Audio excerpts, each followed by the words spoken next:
Tout d'abord, j'aimerais vous dire que je suis extrêmement heureux d'être avec vous aujourd'hui à Agadir pour ce superbe congrès et remercier très vivement les organisateurs de m'avoir invité à ce congrès. Et donc, je vais vous parler de la pollution de l'air intérieur, des pathologies respiratoires, et vous avez ici la déclaration de lien d'intérêt. Il n'y a pas de lien d'intérêt particulier avec le sujet que je vais traiter aujourd'hui. Et donc, pourquoi vous parler de la qualité de l'air intérieur? Parce que ça tue et que ça rend malade.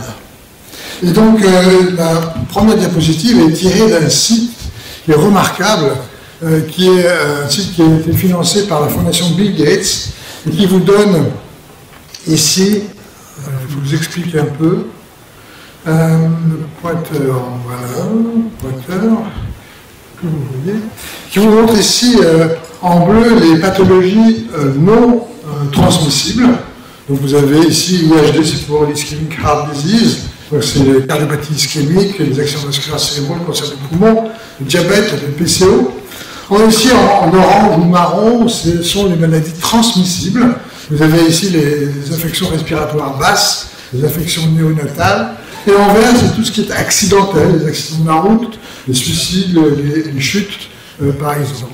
Et vous pouvez, dans cette partie-là de l'écran, choisir soit la cause du décès, soit le risque. Vous pouvez choisir le risque ici, je vous ai choisi O, comme par hasard, la pollution particulière. Et puis, vous pouvez choisir soit les décès, soit les années de survie en mauvaise santé. Et vous pouvez choisir la localisation, les tranches d'âge, le sexe. À chaque fois que vous faites un choix, ça va vous actualiser en fait l'écran. C'est tout à fait impressionnant, même fascinant de voir la façon dont ça se passe.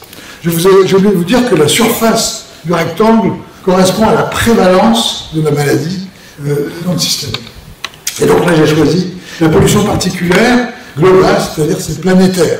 Vous voyez la part en bleu foncé, la part de la pollution particulière dans les décès liés à la cardiopathie ischémique, aux accidents vasculaires cérébraux, au cancer du poumon. Le diabète n'est pas très intuitif concernant les effets de la pollution. Et puis la BPCO, les infections respiratoires aussi. Vous allez me dire, c'est intéressant au niveau planétaire, mais qu'est-ce qui se passe au Maroc?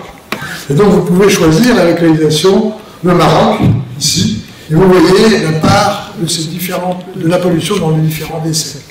Et je ne vous ai pas dit non plus qu'en passant votre souris sur le carré, vous avez ici des chiffres. Et par exemple, ça nous dit que pour la cardiopathie ischémique, la pollution particulière est responsable d'environ 21% des décès. Vous voyez la mine d'informations qu'il y a sur ce site et sur la façon de gérer en fait ce problème. Mais vous allez me dire, vous êtes sympa, mais là on parle de pollution atmosphérique. Ce n'est pas votre sujet. Votre sujet, c'est la pollution dans les maisons, la pollution dans les locaux. Oui, mais quelle est la composition de la pollution dans les locaux? Et donc vous avez ici un travail européen qui vous montre que 62% de la pollution intérieure reflète la pollution extérieure. Donc, elle est extrêmement dépendante de la pollution extérieure. Ça a été confirmé par une étude suisse qui est du Sapaldia. Et vous voyez qu'au dehors des particules, vous avez d'autres ici polluants comme les VOx et les composés organiques volatiles, qui est une grande famille de produits chimiques, j'y reviendrai. Et le radon, on en parlera un tout petit peu aussi. J'aimerais insister sur les particules. Dans les maisons, un des points importants, c'est que la pollution à l'intérieur des locaux est souvent supérieure, vous avez la pollution extérieure, mais aussi une pollution spécifique à ce qui se passe à l'extérieur. Et le tabac a un rôle extrêmement important. C'était une étude qui a été menée en France dans des différents logements français. Vous voyez ici le rapport entre l'intérieur et l'extérieur pour des logements sans fumeurs, avec fumeurs, pour des particules. Et vous voyez qu'ici, en moyenne, c'est grosso modo 2 fois plus de pollution particulière à l'intérieur des maisons quand il n'y a pas de fumeur, et 3 fois plus quand il y a un fumeur. Donc le tabagisme est un polluant intérieur important. Bon, c'est quand même un élément, pour les pneumologues, c'est important, il faut continuer à se battre contre le tabagisme.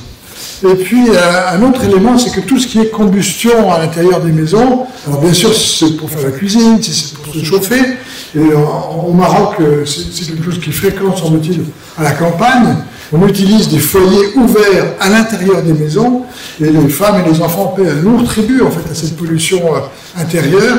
Et là, je vous ai mis, en fait, une étude italienne.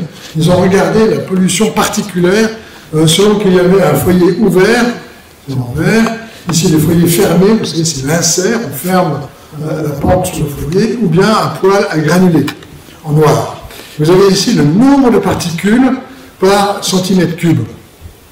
Oui, il n'y a pas photo, il ne faut pas avoir fait des statistiques très poussées pour voir que quand le foyer est ouvert, ici le vert, vous avez beaucoup de particules dans l'air ambiant, alors qu'il n'y a pratiquement rien quand il y a un insert ou un poêle à granulés.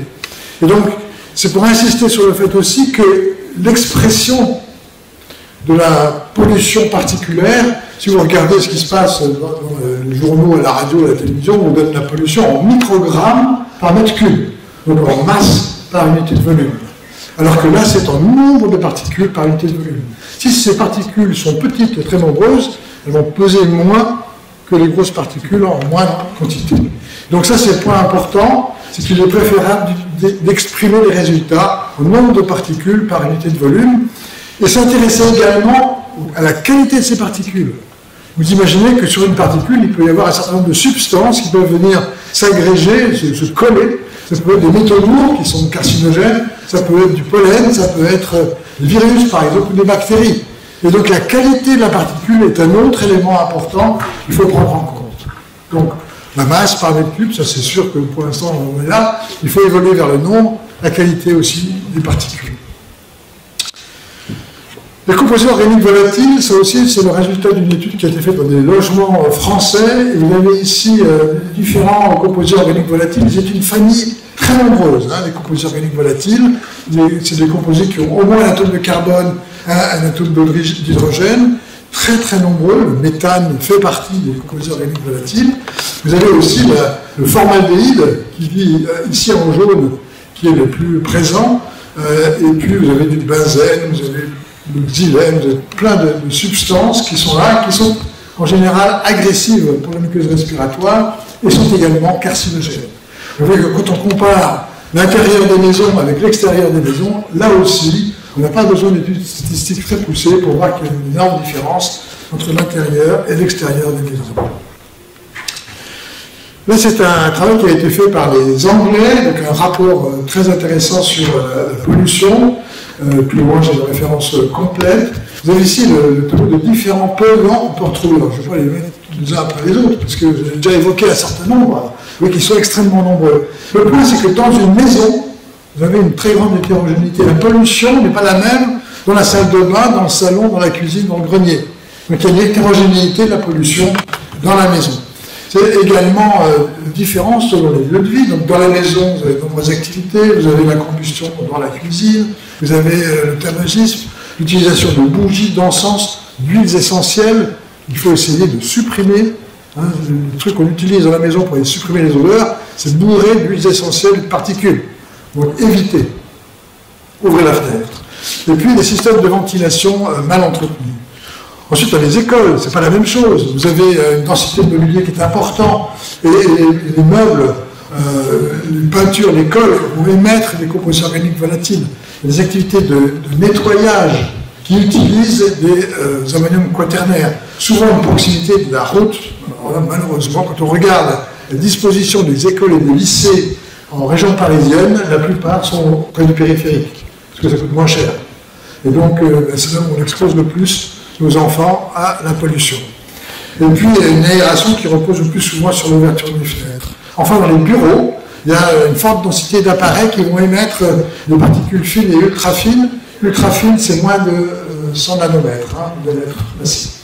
L'ozone, des retardateurs de flammes qui sont souvent des composés organiques volatiles. Le ménage est quotidien, et il y a souvent des systèmes de ventilation. Quelquefois, on ne peut pas ouvrir les fenêtres. On va revenir là-dessus. C'est extrêmement important de savoir les caractéristiques de la ventilation dans les locaux. Et puis c'est très variable selon les pays. Alors c'est forcément schématique, mais dans les pays émergents, on utilise surtout la biomasse avec des particules qui ont une caractéristique particulière. Et dans les pays développés, il y a plus d'utilisation des énergies fossiles.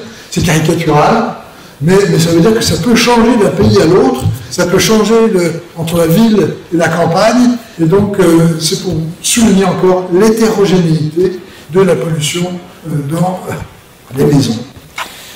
Alors, le point, c'est qu'on passe beaucoup de temps dans les locaux. Et donc, en France, on pense qu'on passe 20 à 22 heures par jour dans les locaux, et dont 70% du temps à son domicile. Donc, c'est énorme.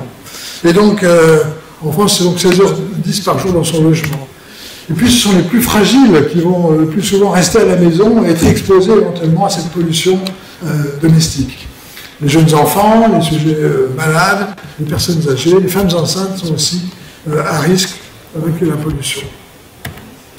Ça vous montre ici les leçons d'une journée pour souligner le fait que c'est très variable dans la journée. Le matin, vous allez partir, vous êtes exposé à la pollution atmosphérique, parce que vous allez prendre votre voiture pour aller au bureau, pour emmener les enfants à l'école. Et puis après, dans les locaux, vous avez différents types d'activités qui vont vous exposer. Vous revenez chez vous, et le soir, vous allez regarder éventuellement un film en fumant une cigarette avec le chat à côté et un feu dans la cheminée. Et donc, le type de pollution change. Et donc, ce qui est intéressant quand on s'intéresse aux conséquences respiratoires, c'est de savoir combien de temps on est exposé à telle pollution et à quel niveau de pollution. Et pour ça, on demande aux gens de faire un budget espace-temps. Donc c'est une expression d'épidémiologiste où en fait on vous demande combien de temps vous passez à faire telle ou telle activité et dans quel lieu. Et puis il faut savoir quel type de polluant vous êtes exposé. Et maintenant, et on va en discuter, on a des capteurs individuels qui vous permettent d'avoir une idée. On peut être aussi des capteurs dans la maison, mais ça sera ponctuel, statique, alors qu'on peut avoir des informations avec un capteur individuel. Ce sont bien sûr des enjeux sanitaires et économiques, et d'abord, au minimum, ça peut vous donner un inconfort, une sensation d'air sec, des odeurs désagréables, et puis vous pouvez avoir des symptômes avec une irritation de la peau, des yeux, du nez, de la gorge, des maux de tête, une fatigue, une baisse de performance, et puis vous pouvez avoir des maladies, j'en ai parlé tout à l'heure pour commencer, c'est-à-dire que vous pouvez avoir une rhinite allergique, un asthme, des infections respiratoires, différentes de la légionellose, on en reparlera, des infections cardiovasculaires, la pollution tue le plus par des atteintes cardiovasculaires, ça veut dire qu'il y a des petites particules qui passent dans le sang et qui vont avoir un effet sur le système cardiovasculaire. Il y a la reproduction avec une infertilité qui augmente, il y a la pollution avec des enfants de petits poids de naissance, et puis le cancer du poumon. Alors évidemment, le risque de cancer du poumon lié à la pollution domestique n'est pas le même poids que le risque lié au tabagisme actif. On est bien d'accord. Le point, c'est que même si le risque est très faible, il est significatif et il s'applique à tout le monde. Le fumeur, lui, il choisit de fumer. Bon, on peut dire qu'il y a aussi des addictions, c'est pas si simple que ça. Mais en fait, le tabac ne concerne, le tabagisme actif ne concerne en France que 30% de la population de plus de 40 ans. C'est beaucoup déjà 30%. Mais la pollution, c'est tout le monde. De la conception, j'allais dire, parce que le fœtus est concerné, jusqu'à la mort. Donc c'est vraiment un point important. Et il y a une étude qui a été faite en 2014 par l'ANSES qui portait sur 6 polluants essentiels et qui montre que 28 000 nouveaux cas de maladies par an et 20 000 cas de décès par an attribuables à ces polluants. 20 000 cas, c'est considérable. En France, on considère qu'il y a à peu près 47 000 morts liés à la pollution atmosphérique par an. Donc ça vous donne une idée, en fait, du poids de la pollution intérieure. Et puis ça a des conséquences dans les écoles, sur l'apprentissage scolaire, ça a été démontré, et des effets sur la production et l'absentéisme dans les bureaux. Donc des enjeux sanitaires et économiques importants. Alors là, je vais vous prendre quelques exemples de publications, forcément c'est un choix, qui montrent qu'il y a un effet de la pollution intérieure sur l'asthme, la DPCO par exemple. Donc là, c'est un travail qui a été fait en Europe, qui portait sur plus de 7000 enfants, et c'est des interrogatoires qui ont été faits auprès des parents et auprès des enseignants. Et puis ils ont fait des mesures ici de polluants, l'ozone, le PM2,5, maintenant vous connaissez, les composés organiques volatiles. Limonène, c'est un terpène, et en fait, ça a une odeur d'agrumes, c'est agréable, c'est utilisé dans les nettoyants, et donc c'est irritant pour la peau, c'est une huile essentielle. et c'est irritant pour la peau et pour les voies aériennes. À éviter. On va le voir. Et donc, ils ont mesuré aussi l'humidité, et puis, je veux juste souligner que le CO2, qu'on mesure éventuellement dans une pièce, le CO2 n'est pas un polluant. Le CO2 est un marqueur de confinement. Ça veut dire qu'il faut renouveler l'air, si ça augmente, c'est un marqueur de confinement.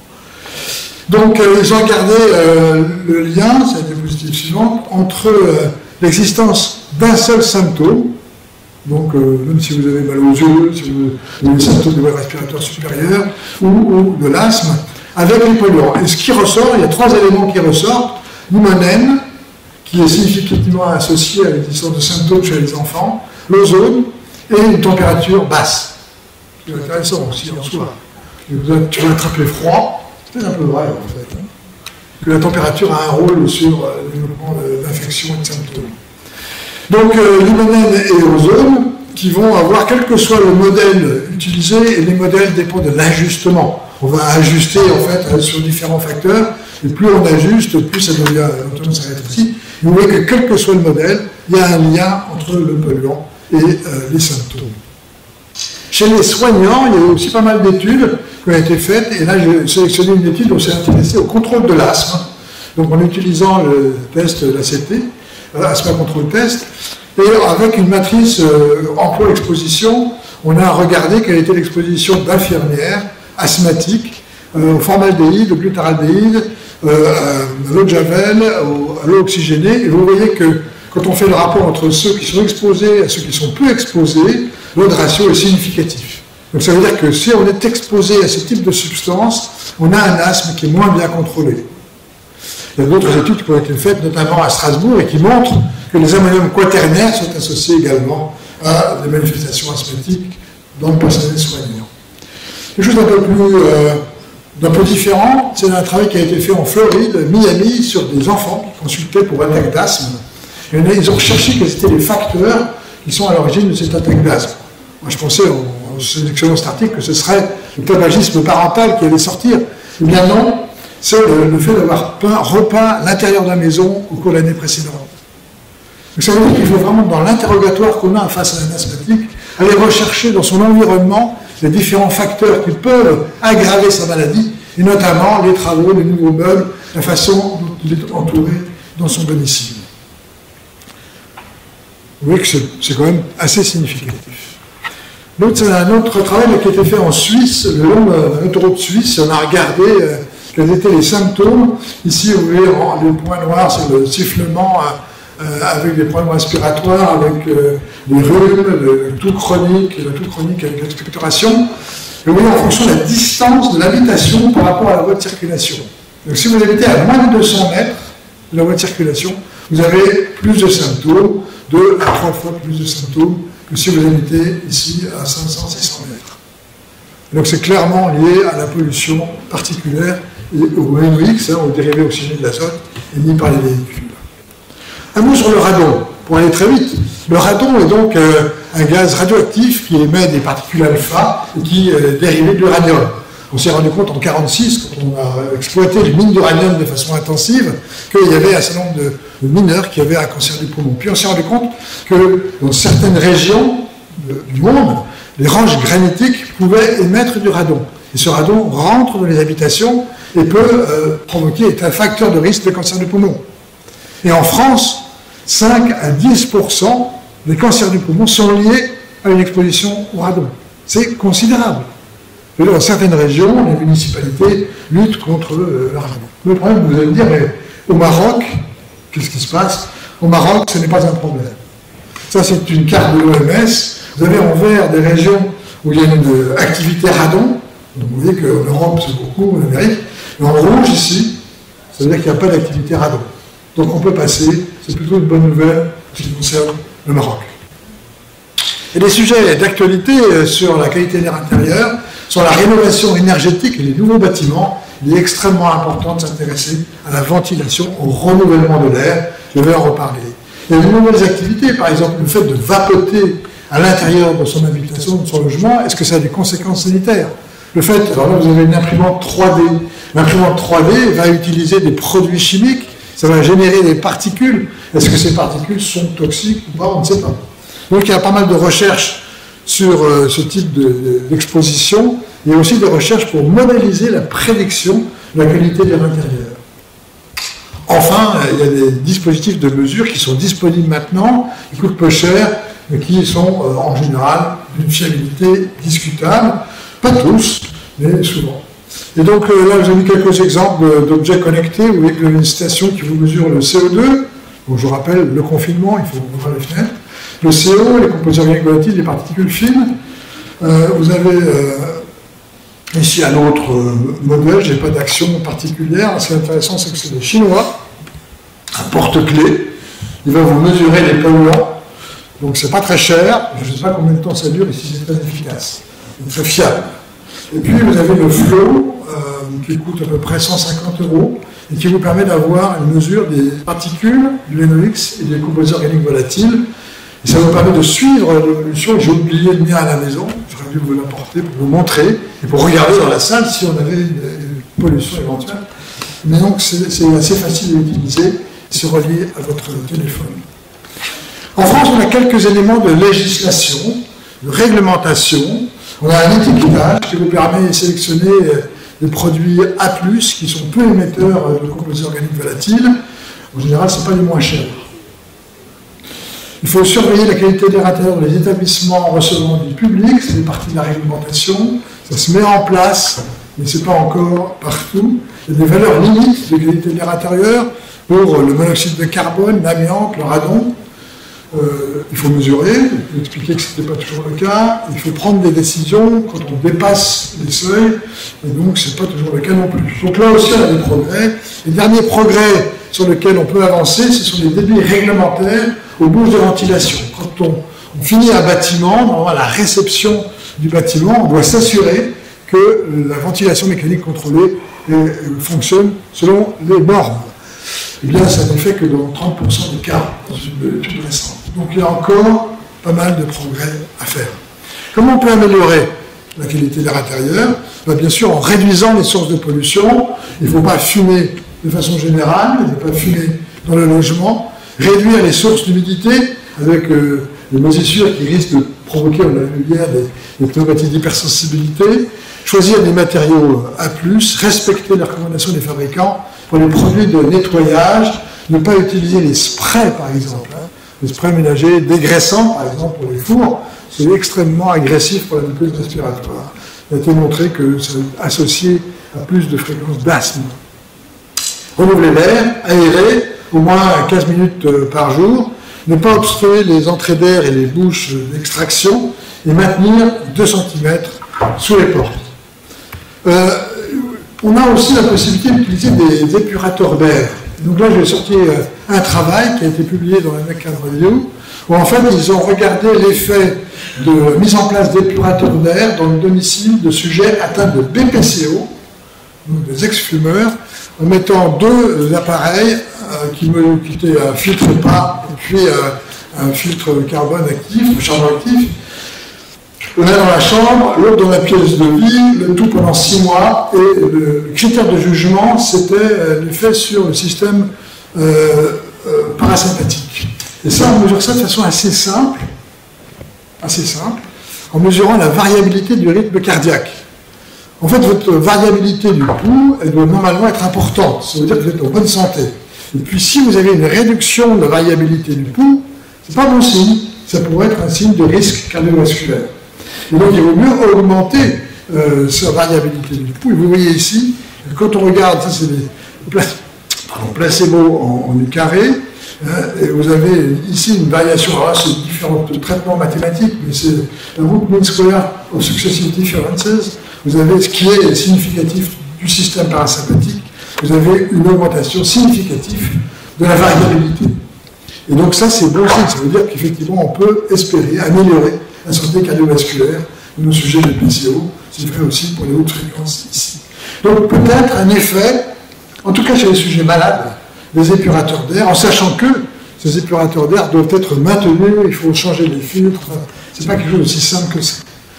Il y a d'autres solutions avec la ventilation mécanique contrôlée, ça a été fait au Québec, vous savez que là-bas il fait froid, et donc il est important d'utiliser des systèmes de ventilation qui sont HRV ou ERV. HRV c'est pour Heat Recovery Ventilation, ou Energy Recovery Ventilation.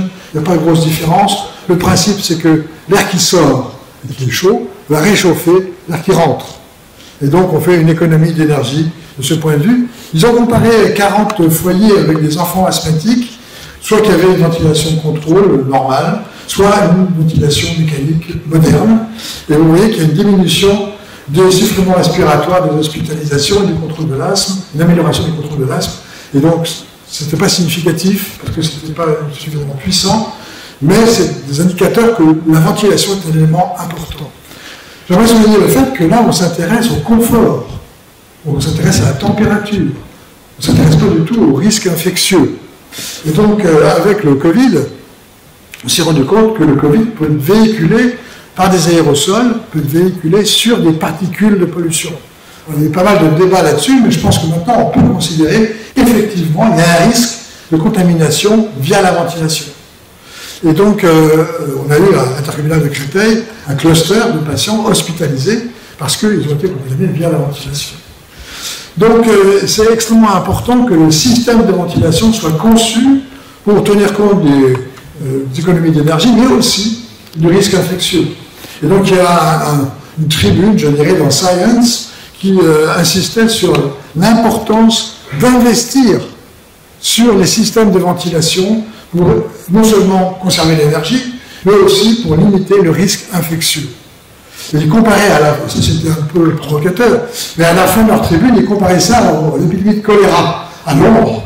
Comme on a fait pour juguler le choléra, on a construit des égouts, et ça a coûté des millions. Eh bien, ils disent c'est la même chose pour l'air intérieur, il faut investir pour qu'on puisse éviter les contaminations à l'infection. Donc, pour conclure, les enjeux sont donc multiples, ils sont sanitaires, ils sont de recherche, technologiques, réglementaires, et à travers le réglementaire, il y a le financier et le politique, et vous savez que c'est toujours une négociation. Le pneumologue doit être partie prenante pour réduire en fait cette pollution, s'intéresser à ce à quoi nos malades sont exposés, pour réduire cette exposition et prévenir ainsi les maladies respiratoires. Je vous remercie.